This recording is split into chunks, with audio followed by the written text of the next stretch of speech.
স্পেনের বার্সেলোনায় অনুষ্ঠিত হয়ে গেল অভিবাসীদের অংশগ্রহণে অভিবাসী দিবস 2010।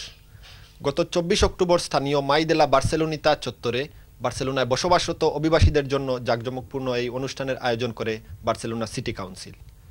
অন্যান্য দেশের অভিবাসীদের পাশাপাশি বাংলাদেশের সুররং একাডেমির নাচ, গান ও ফ্যাশন শো ছিল বেশ উপভোগ্য।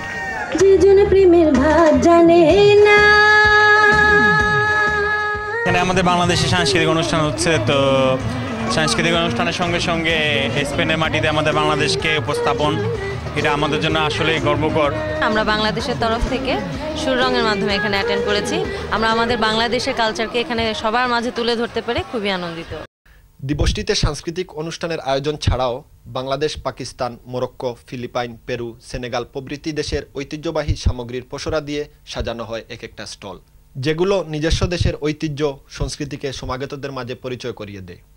বাংলাদেশের সুররং একাডেমির স্টলে প্রদর্শনের জন্য রাখা দেশীয় নানা সামগ্রী দর্শনার্থীদের বিশেষ নজর কাড়ে। পাশাপাশি স্টলে বিনামূল্যে বিতরণ করা হয় বাংলাদেশের বিশেষ খাবার, যা খাওয়ার জন্য রীতিমতো লাইন পড়ে যায়। বাংলা ভাষাকে বিশেষ আকর্ষণীয় করার জন্য ছিল বাংলা হরফে লিখানোর বিশেষ ব্যবস্থা, যা বিদেশীয়রা তাদের নাম ও বিশেষ কিছু লিপিবদ্ধ করাতে আগ্রহ দেখায়। যে আসছে তার নামটা আমরা বাংলায় লিখে দিচ্ছি, তো মানুষ এসে জিনিসটা খুব ভালোভাবে উপভোগ করছে।